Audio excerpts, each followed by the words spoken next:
business owners and executives from around the Valley. This is Business Leaders with Lance Cardoza. Hello everybody, and thank you for watching Business Leaders. Every Tuesday morning at 11 a.m. I bring you business leaders throughout our valley and abroad. And this one's pretty exciting because this is a transplant. Came from the Bay Area, saw opportunity in Fresno, and it happened during the pandemic.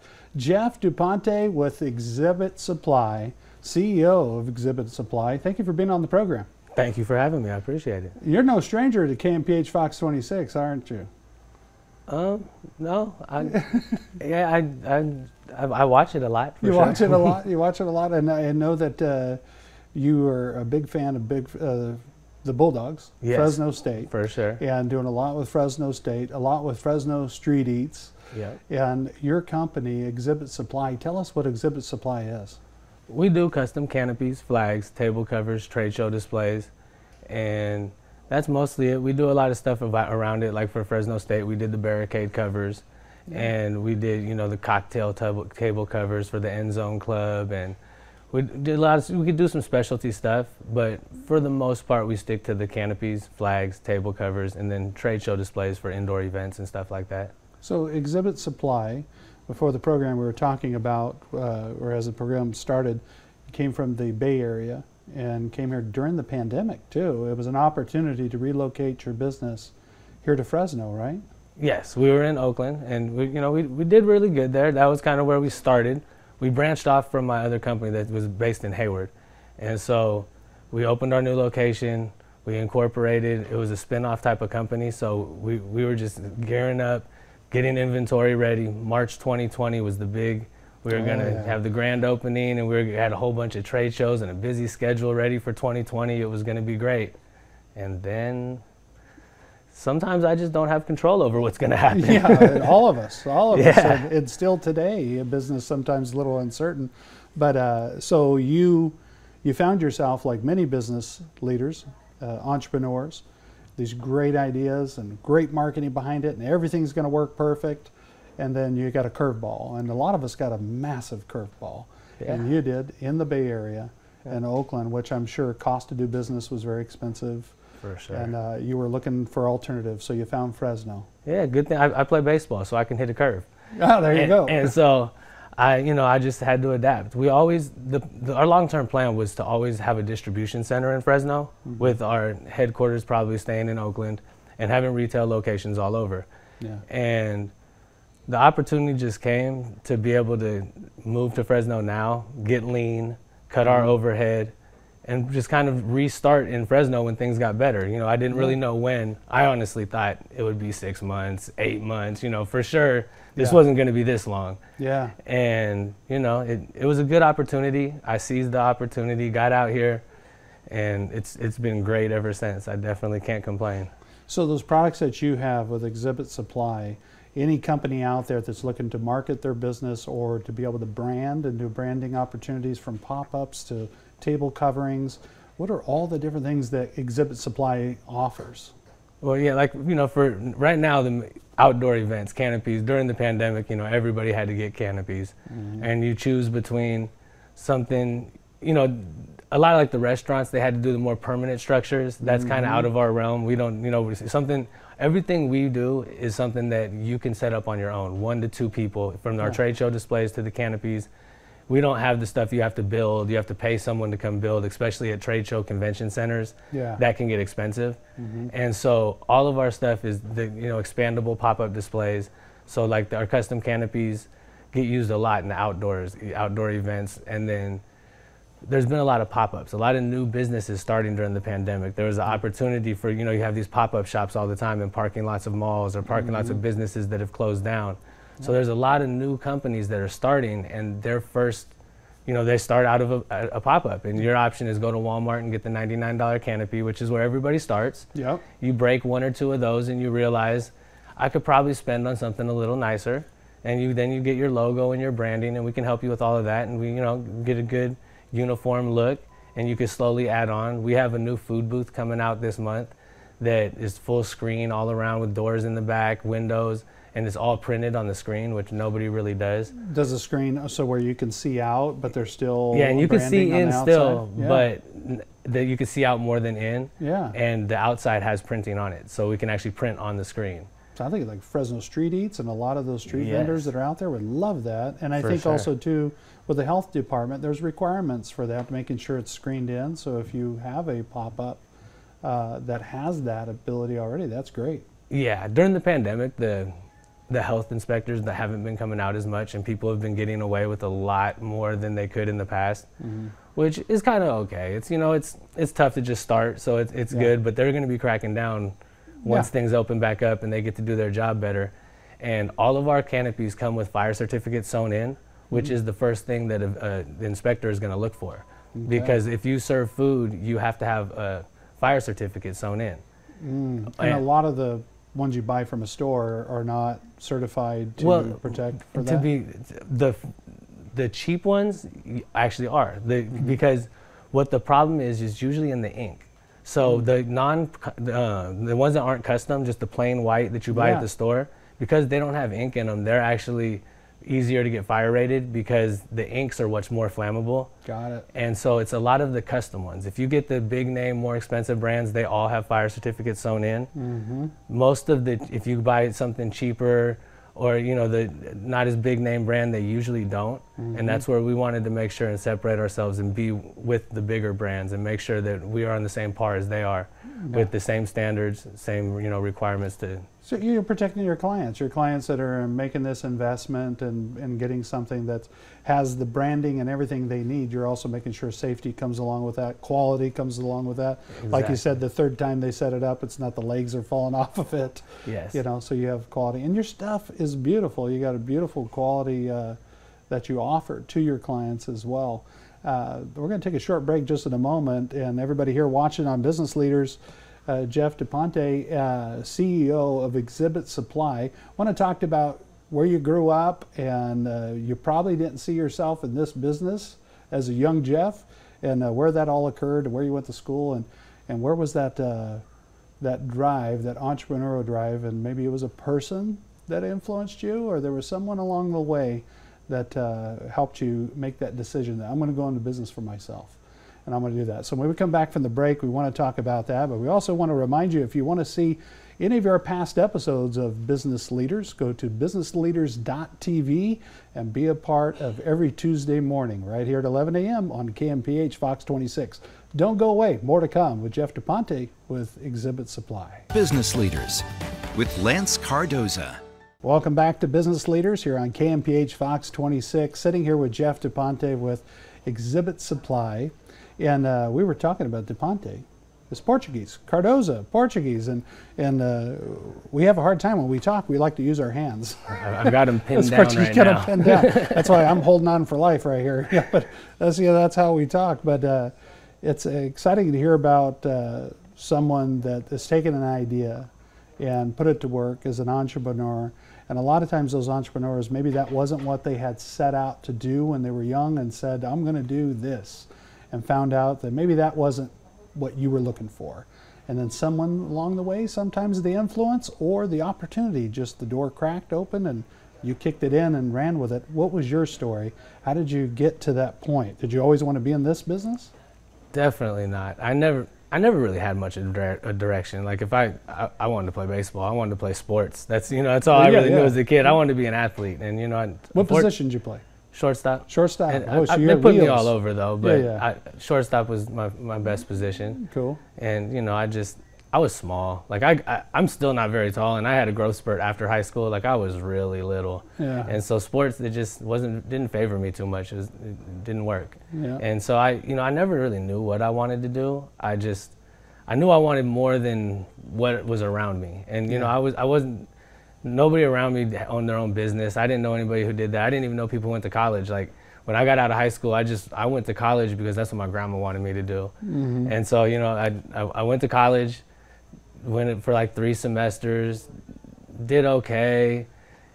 Then I stopped going for a little bit, and then I went back. I went to college like 4 times, taking classes, done stuff. Like I like learning things. Yeah. But I never really knew what I wanted to do. I got into real estate. Your mind was racing. All over the place. Ideas were coming. Yeah, I just knew I wanted to do something. Like I've always, real estate really is what I really like. Like I want building things, developing things, seeing things grow. Yeah. And so that kind of turned into how I like to build businesses. Like building a business is similar to building a house, building a building, except it takes a lot longer. Yeah. And and there's no real plan. There's no blueprint for it. You have to kind of make it. And so I got into real estate in like early 2000. I bought my first house, and then I just, learned, made a little money, made a lot of mistakes, but got lucky, and then bought some more real estate, learned a lot, spent a lot of money on education, and I was taking a lot of different types of business and real estate seminar classes and more of the deeper investment type of stuff where they teach you structuring and how to structure businesses and how to make ancillary businesses off of your main business. And so that's kind of how I learned I had my first printing company that spun off into this company, and how to make other businesses off of your businesses and how to structure them. So they feed into each other at times too. Yeah, exactly. Yeah. And so after real estate, that's kind of, in 2009, 2010, I hung on all the way through 2011, and it was a roller coaster. Yeah, it was bad. I made a mistake is I didn't diversify. Every dollar I made, I was buying more real estate. I thought it was the best thing in the world.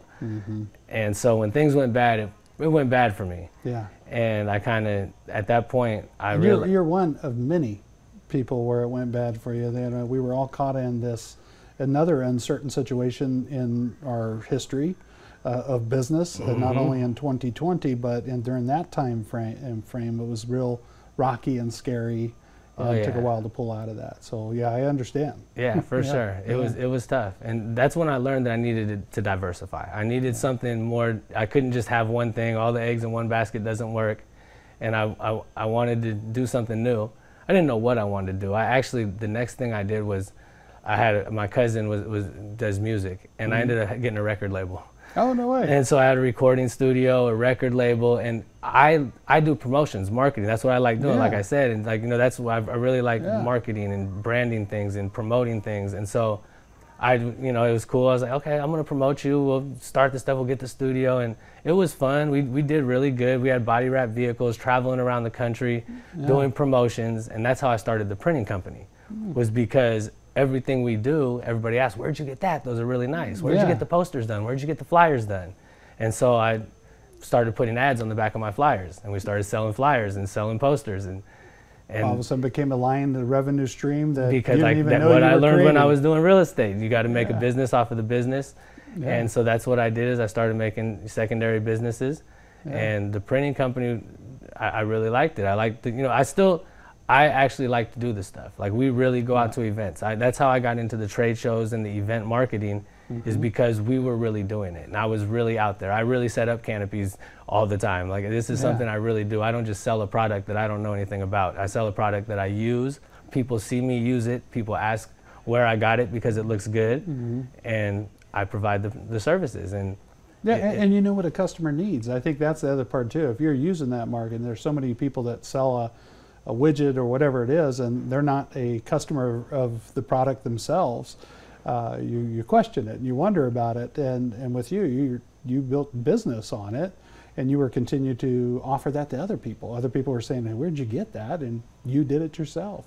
So graphic design, is that something that's always been a strong suit for you guys too? Well, I don't do graphic design at all. I leave that to the professionals. But we've always had really good designers. That was our strong suit, especially with the record label part. Is I had one of the best designers around, and we always had the best looking stuff. The thing is that I always make sure, like, I want to look like the big boys. If whatever the guys on TV look like and what their advertisements look like, that's my standard. My standard was never the people around me. My standard's never been, I want to be better than the next guy next to me. I want to be like the guys on TV. I want to be like the guys in the newspaper. I want to be the people that are doing it right, obviously. And you can't, that's where a lot of people get caught up, is they just want to be better than the guy next to them.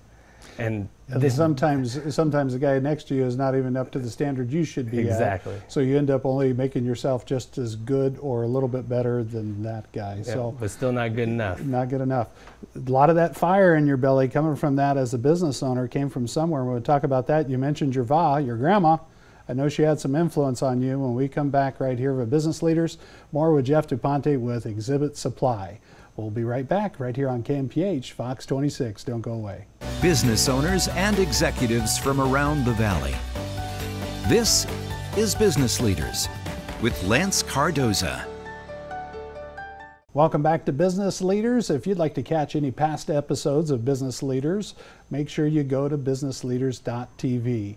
I'm Lance Cardoza, sitting here with Jeff DuPont. We've been talking throughout the show. You were in Oakland with your business, getting ready to launch Exhibit Supply and take over the world and do branding and marketing. And like many businesses, business was doing well. Business was thriving. It was a great time to get started. And then we got hit with a pandemic that no one saw coming, or anything that we still don't know where we're going as we're coming out of it. But you stayed persistent. You found Fresno. You came here and relocated your business. And I know you do a lot of business with Bulldogs, and you're out at the games all the time, and a lot of marketing out there with Exhibit Supply. Sports is passionate, so that's probably what led you to Bulldogs, right? Oh yeah, first they were the top of my list. Come moving out here, like, you know, of course you got the list of the companies and people you want to work with, and they were number one by far. Yeah. And so when we knocked it down in like a month, I was so excited. It was like amazing. Fresno State, and you're all over out there too, and that's a great place too, because you have all the tailgating going on, and Bulldog bred, Bulldog proud. You know, you see that everywhere. People like to go all out in their marketing, Yeah. and also represent Bulldogs. So what a perfect partnership that you created there. Oh yeah. And with a lot of businesses and the branding and stuff, we were talking about maybe your grandma, and it was your grandma on your mother's side. You were saying during the break that you wanted to show grandma and grandpa and others that you can create and go out on your own and really do it. Yeah. You could dream about it, you could do it. Is that something that, where do you get that motivation to want to do that? I don't know. I just found it somewhere, but I've never. No one around me's ever. You know, I didn't grow up with business type of people. Like I was taught work a job and you know, 9 to 5, pay your bills, have the house and the white picket fence and all this stuff, and that's the dream. And for me, the dream was just a lot bigger. I want to own a whole bunch of white picket fences. I don't just want one. I never just was happy with that. Like I said, just trying to be better than the person next to you isn't what I wanted to be. I want to create generational wealth and something that can be here forever, build brands that'll be here long after me. Yeah, and do you find, what is the biggest challenge being in business today, especially when we talk about pandemic, we talk about uncertainty, but there was a lot of good that came out of that on your side with the business, of time to reset and think and plan and get ready. I know a lot of conferences and conventions sort of dried up during that time, but they're all starting to get ready to start coming back. And not to say anything happened good during the pandemic, but it gave time for business to really evaluate what you have in front of you. Did you find that as well? Yeah, for sure. We're in a much better position now than we were before the pandemic. Yeah. It gave us time to be able to situate ourselves. I feel in March 2020, we were probably rushing.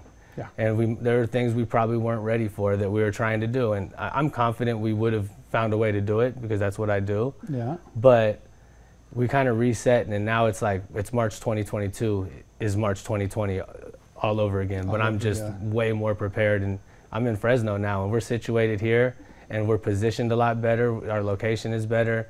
Across the board, we're in a much better situation than we were then. And we weren't in a bad situation then. Yeah. We were good then, we're great now. Yeah, so and ready for exciting future, what you create.